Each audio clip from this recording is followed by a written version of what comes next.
Hello, everybody. Welcome back to the MetaStellar YouTube channel. My name is Maria KOROLOV. I'm the editor here at MetaStellar. Are you looking for some free sci-fi and fantasy books to get you through this weekend? We've got them. Today, we've got mermaids, dragons, paranormal cops, and an exciting space opera where humans infiltrate an alien army kind of structure. It's kind of cool. It's got exciting spy action in it. Get the books while they're still free. Today is February 23rd, and there's no telling how long the books will still stay free. But if you're watching this on a later date, don't despair. Some of these books might be in Kindle Unlimited, which if you're a subscriber, it doesn't cost you anything to read them. And you might still find your favorite author. So even if you do have to shell out a couple of bucks, it might well be worth it. Subscribe to our newsletter if you want to get this list every Friday, the minute we put it out, so you don't miss any great free books. You see, every single Friday, our team reads the first few chapters of the books on the top of Amazon's free sci-fi and fantasy list. Today, I was helped out by assistant fiction editor Terrence Smith, editor Krista Noland, and community member Emma Foster. And Terrence and Emma are with us today. Hi, Terrence. Hi, Emma. Hi. Hello. The link to the whole article is in the description box below, and to all the books. For those who are new, MetaStellar is an online magazine of speculative fiction. All the content is always free for our readers. We publish original short fiction, reprints, excerpts, essays, and lots of book reviews. We've been around for 3 years, and I just looked it up. We've published over 1,000 articles and short stories. We are able to do this, and keep all our content completely free, thanks to our Patreon supporters. Oh, and this past weekend, Terrence and I went to the mall, and we got a demo of the new Apple Vision Pro headset. Oh, she got the demo. Mine wasn't working. See, there's me. I did another art video for a different channel, but so that was really cool. I got a chance to see the future, and Terrence got to see the usability issues that the future has. The headset only crashed once for me while I was using it. And it wouldn't even start for him. So yeah, but great things, I have to say, great things about the Vision image quality. Even though it was narrow point of view, it had really good resolution, excellent pass-through camera, and a really nice interface. So if you're a designer looking to build stuff for headsets that are going to be around 2 or 3 or 4 or 5 years from now, check it out so you know where the future is heading. Everyone else, wait for it to get down to the size of a pair of glasses. All right, so let's get into the books. Okay, so the first book on today's list is book number 5. I'm going to pull that up so you can see a picture of it. Here you go. And now I'm going to make that bigger for you so you can see that better. Here we go. The Merging by John Logsdon and Christopher Young, the first of 7 books in the Las Vegas Paranormal Police Department, Unleashed. It's a paranormal fantasy action series. The other books are $5 each, and they're all in Kindle Unlimited. And we previously reviewed this book in August of 2021. So Krista Noland read this and says it's about Ian Dex, who's the chief of the Las Vegas Paranormal Police Department. And the department is trying to keep humans from knowing anything about all the weird creatures that stalk the city. And he's got a ton of abilities. He has some of the supernatural abilities that vampires, werewolves, and other supernaturals have. And also the department employs mages to help them capture those paranormals that break the laws. And then we meet the ubernaturals. First, there's a werewolf that attacks Ian and his mage partner Rachel while they're trying to detain a vampire. And the wolf's power and strengths are not what they used to. And while they're chasing him, they get another call. There's a super strong vampire, and he's tearing through the strip. And Kristen says she was really excited about this book because it starts with a cool vampire chase, but then it got a little bit too romantic for her. And it was all about like Ian's thinking like, oh, if his coworkers are sexy, and even his female AIs flirting with him. And she did like his snarky humor, but didn't like all the sexual overtones of the book. So she won't be continuing with it. I have read more than a few paranormal romance books that have those kind of quote unquote undertones. Yes, it is a little rarer to get a male protagonist starting out the book, but and also two male authors writing something that has a lot of romance in it. But it could just be like action style sex, like you get in Fast and Furious or James Bond movies. Either way, I'm cool with it, and this is my kind of books, so I might be checking it out. Oh, Amira Lutfi also read this for us, and Amira is our previous reviews editor, and she's now our editor-at-large, and she liked it. She said that this is actually part of a bigger universe of novels that has like 45 novels total spanning North America, Europe, and Asia. And it's fast-paced, high action, and funny adventures. And she says the world is fascinating, the action is exciting, she found it riveting. She says she's into it and she will be back. And if you're into paranormal and police thrillers, she highly recommends it.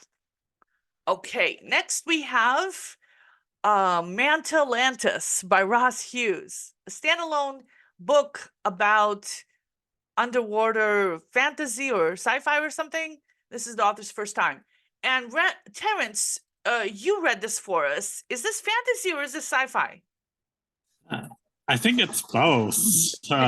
If possible. Oh, well, one of the things that one of the characters says in this story is that magic is just science that is yet to be explained, which I'm guessing will be a recurring theme throughout the story. Anyways, I started reading it and I got pretty confused right away. I wasn't sure if this city was entirely submerged like Atlantis, or if it was a water-based civilization land, and there were so many colorful details that I was trying to just piece them all together, and that distracted me from the character action. Had trouble telling the characters apart because they had names I'm not familiar with, so it's kind of hard still trying to keep track of the characters plus all the imagery and trying to figure out how this world works. It got me confused, but the basic story, it follows Lewis, who is the son of the ruler of the city called Mantalantis, which is on the back of a giant manta ray under the ocean, contained in this basically semi-permeable dome, which is something like the underwater cities of the Gungans from Star Wars Episode 1, if you've seen that. And basically, Lewis isn't very responsible as a yet. He likes to play things fast and loose. He doesn't really take his royal duties that seriously, it looks like. And it looks like he's going to have to take them seriously soon because something's going on in Atlantis. Vegetation is starting to wilt. The water supply, it's becoming less suitable for drinking, and there's starvation happening, and angry protesters. So this is something that he will and his father will have to grapple with, and it's more than likely linked to this lighthouse that has this big glowing crystal on top of it, which is supposed to be what is supposedly sustaining this city.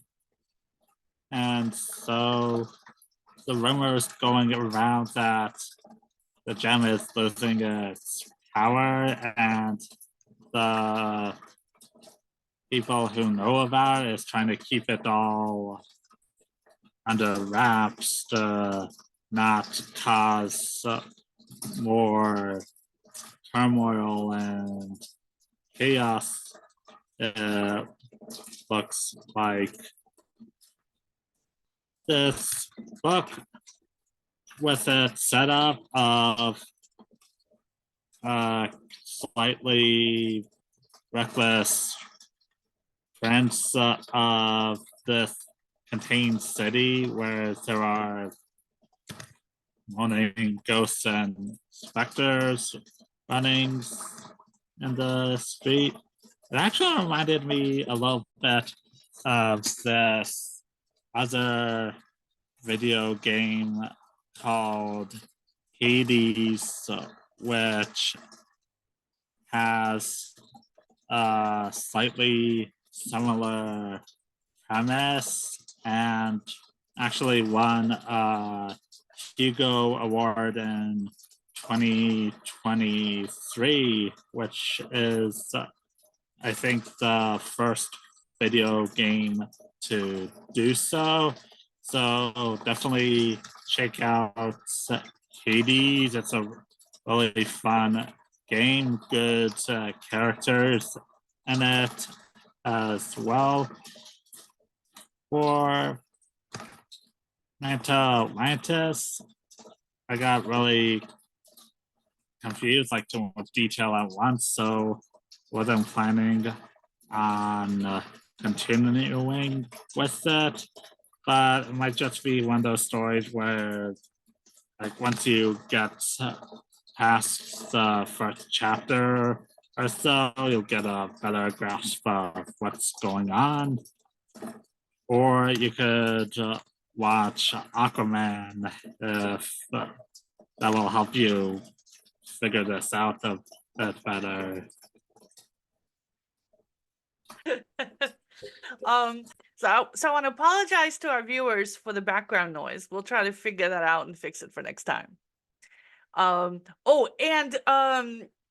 forgot to mention, but seeing Terrence reminded me that we're serializing books now. We're going to be serializing Terrence's book next.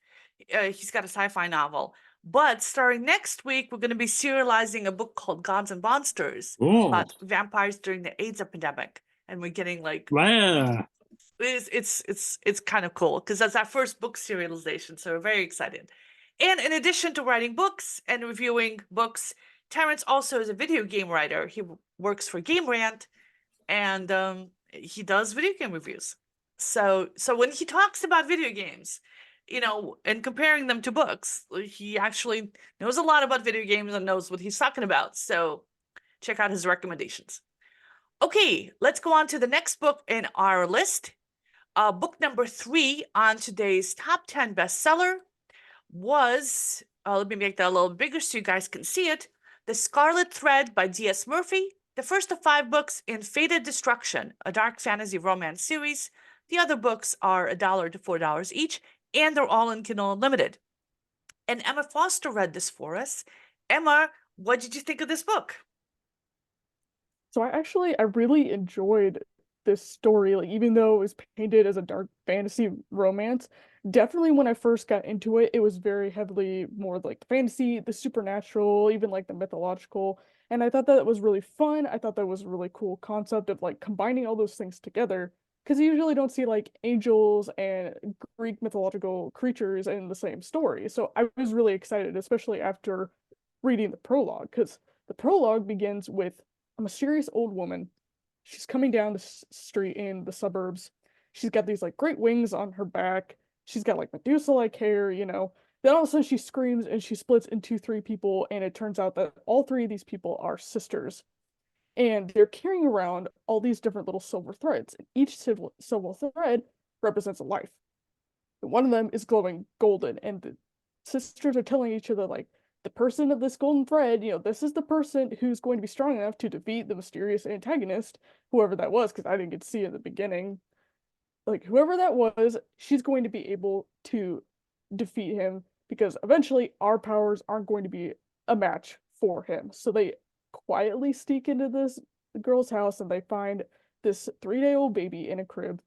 They perform a magic ritual where the thread turns red and they tie it around her wrist, and that's the symbol that she has inherited that magic and that she's going to be able to use it in the future. So then it cuts toward the present, and it's journey of Cadence Monroe. She's the main character, she's the protagonist, and turns out that she has been in a juvenile institution for several years. And we find out that the reason she's there is because she murdered her younger brother when she was actually like 9 years old. But it turns out that the only reason she did that is because she has the power to see and know when somebody is going to die and how they die with a single touch. So when she was a kid, she accidentally, you know, touched her brother. She found out that he was going to die by getting hit by a car one day while he was like out playing. And she, in her attempts to stop that, she inadvertently caused his death. So it was like a self-fulfilling prophecy. They ended up taking her to the institution. She's been there ever since. She's just been lying low, keeping gloves on, you know, just so that she doesn't end up causing any more pain to anybody. But eventually, a mysterious man shows up. This man's name is Citri. He seems to know all about the problems that she's been having, her past, things that happened with her brother, and the powers that she's capable of. So on her 18th birthday, she's able to leave the institution and she goes with him. She ends up going to this mysterious ruined mansion. And I was only reading like the first few chapters of it, but it's very clear that this mansion is like a whole other world. And I mean, like, there's going to be tons of different monsters, there's going to be fallen angels, demons, gods, all sorts of things. And eventually Cadence is going to have to stand up to like all the evil dark forces like that the three witches were talking about at the beginning. But she's got a lot of betrayal and loss coming for her. So I really enjoyed it. It wasn't too heavy on the romance. And I also, like I said before, definitely liked the supernatural aspect of it, all of the mystery that was building up. I was really sympathetic to Cadence because it was clear from the start that she's like a really kind person. She was just trying to help her brother and everything. I really just wanted her to like understand her powers and navigate all the world around her. She's been having such a rough time, you know? So if you really enjoy like fantasy that's more heavily related to mythical and everything, I would highly recommend it. Okay, so book number 2, we've got Demon's Reign by David Estes and Ben Galley, the first of 2 books in the Bloodwood Saga, an epic progression fantasy series. Book 2 is $6, but it is in Kindle Unlimited. So progression fantasy is where the protagonist goes up in levels, gaining experience, skills, abilities. So for example, Harry Potter, he goes up a new grade in every book. Lit RPG is often progression fantasies. So these are books that are set inside video games and you get the character stats. And you know, as they gain points, you get a little table that shows all the breakdown. I love that. I mean, I don't like reading all the stats, but I love this kind of progression fantasy. So they're really fun to read and tend not to be super heavy. They're usually on the lighter side and more action-packed. So this book is definitely action-packed, and in the chapters that I read, I saw no statistics. So this feels like a traditional fantasy setting, not a video game setting. So don't let the word progression throw you off. So the book opens with Jiraxi. He's struggling against the ropes around his wrists. He's about to be executed. And it starts out a little snarky where he says, you know, it's a really bad day to be decapitated. And And then he tries to talk his captors into letting him go with a variety of excuses. For example, there's a haze in the sky. He says that's a bad omen. You don't want to kill somebody, you know, on a day that's not that auspicious. That doesn't work. He tries something else. That doesn't work. So they put this bag on his head. He's tied up. They press him down. He hears the heavy sword, you know, coming up. And then everybody around him panics and runs away. And so eventually he gets the bag off and, you know, gets his the ropes off, and he's looking to see what scared everybody. And there's this like giant like pillar of rock, kind of obsidian rock thing that has fallen over. And at the same time, there's a shadow covering the sun. And it's like, it sounds weird and it's gruesome, like horrible stuff is happening. So he starts running too. I mean, he really starts running. He outruns his executioners. He runs back to his house where people like see him and they're like, oh, murderer, because, you know, he was being executed for murder. And he was like, no, I'm innocent. But they press him down to the ground. And as he's lying on the ground with people on top of him, there's a wave of heat that comes through the town at above shoulder level, right about shoulder level, and it kills everybody who's standing up. And so these people are dying around him. He himself, his shirt's on fire.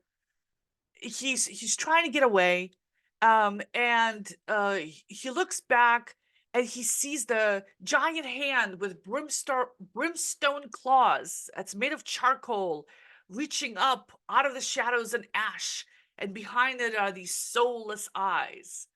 And that's the end of chapter 1. So pretty cool. Lots of action. It sounds like the start of the Elder Scrolls 5 Skyrim. Yeah, it does sound like, oh, I forgot to make it bigger for you guys so you can see this book. There you go. And then in the next chapter, we jump back in time several hours and we switch to a different point of view. So we don't know if the first guy died or not. So the new person who we're following is Terkasi, and he's a worker. He's up in a tree canopy, high up in the trees. He's feeding birds. That's his job. It's his 16th job. People keep firing him for incompetence. And he's already lost 3 buckets by dropping them off the branches. And he's about to get fired again. And if he loses one more job, he's going to be sent to the worst job imaginable, working in the Laos mines. So he does not want that to happen. He thinks he should have been a magic wielder instead. But he's got a tattoo on him that says that, no, he's not. So he's about to be fired yet again because he offended somebody. And then the sun goes dark and all the birds and animals around start to panic. Everybody starts running, but Terkasi wants to see what's going on, so he climbs to the top of the tree. And he looks and he sees this dark void swallowing the sun. And so I'm really enjoying this beginning. I like Terkasi. I'm enjoying the setting. You get a lot of the sense of kind of a traditional medieval fantasy kind of technology level, and people have swords and are peasants and stuff like that, which I love. I love that setting. So I'm enjoying this book, full of action, like I said, exactly my kind of thing. So I'll probably be sticking with it this weekend.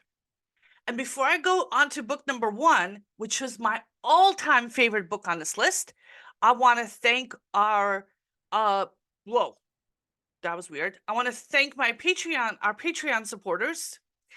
Greg, Lorena, Janet, Lucas, Sophie, Marie, Alexander, Avery, Terrence, Brad, David, Anastasia, and Amira. Thank you so much. We would literally not be here without you guys. And all the donations go to pay for original fiction, because all of us here at MetaStellar are volunteers. Nobody's paid to do anything. The website space is donated. Everything's donated. And all the money that we raise goes to pay for the writers who submit short stories. And also we have anthologies you can buy, our first year anthology and our second year anthology. We're currently working on anthology number 3. And we have merch, like mugs and stuff and tote bags and notepads. And our March submission cycle is coming up on March 1st, and Terrence is helping out with that.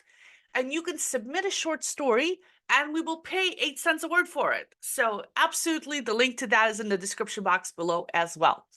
And now on to book number 1 on today's list. Here you go, Traitor by Krista Ball.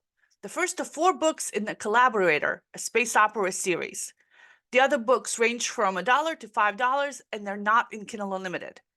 But I'm thinking they might be worth investing in, because space operas are one of my favorite genres. Space operas with female protagonists, even more so. I'm definitely the target audience for this book. And it starts out with a little prologue on Earth when the aliens arrive. And you get a little bit of news snippets about how the world descends into chaos. And then 2 sets of aliens show up and have a war with each other. One of them wins, the coalition, and they subjugate all of Earth. And these aliens look a lot like humans. And the reason they want Earth is because of our genetic diversity or something. And then we jump ahead several years. So humans are subjugated, but some of the humans have accepted jobs with the aliens, are collaborators, and have gone off to work with them in space. One of those humans is Rebecca. She used to have a research and development job in a secret weapons development center on Earth. And in order to save her own life, she kind of joined up with the aliens. And she now works at the Jupiter Luna military base, way up in space somewhere. And she's plagued with nightmares because she had friends who died. And she feels that she's a traitor. She's turned her back on her planet. And her girlfriend, Kat, died in the fighting. And she's got nightmares about losing her girlfriend as well. So now that she's on the station, she's got a security clearance that allows her to access public areas in her own workers' wing, but nothing else. And she hasn't really been able to talk to any other humans. And there's an annoying alien coworker who's hitting on her, and she's trying to let him down easy. And she's having tea with this coworker in one of these public areas when 6 workers actually commit suicide in an act of protest right there. And they're wearing flags and names of the conquered planets. And before she dies, one of the protesters mouths traitor at Rebecca, which obviously, hurts her a lot. Then in the next chapter, we switch to the viewpoint of another person on Jupiter station, Catherine, who's been in the military police on Earth, and now she's in disguise. She's disguised as an alien captain, and she's on this Jupiter station. She's tricking everybody into thinking she's like one of these higher ups in the alien hierarchy in order to stage a prison break and rescue some of the people held in a secret prison camp. And she's super competent and capable. She doesn't fluster. She easily convinces everyone she is who she's pretending to be. And then in the next chapter, we're back with Rebecca again, reminiscing about her dead girlfriend. And the girlfriend's name was Kat. And I'm like, wait a second. Is this the same person? Is the ex-girlfriend Kat the same as the Catherine who just showed up to infiltrate the alien power structure? And so I went back and looked up the description, and it said that Rebecca reconnects with someone from her past. So maybe it is. Maybe this is a space opera with a lesbian love story, which it would be the first one that I've read, and I'm super excited about it. I hope it's the beginning of a whole new genre. So I will definitely be sticking with this one. Okay, so that's it for today's 5 books. I loved doing my books, and I really appreciate Emma and Terrence for being here with me. It's great to have other people here. And everybody come back next Friday, because we're going to be doing it again. We do it every single week. And if you don't want to miss any of these videos, subscribe to the channel, there's other stuff, hit the bell, I don't know, all the things that you know how to do. Thank you so much, everybody. Hope you have a great weekend. Bye-bye.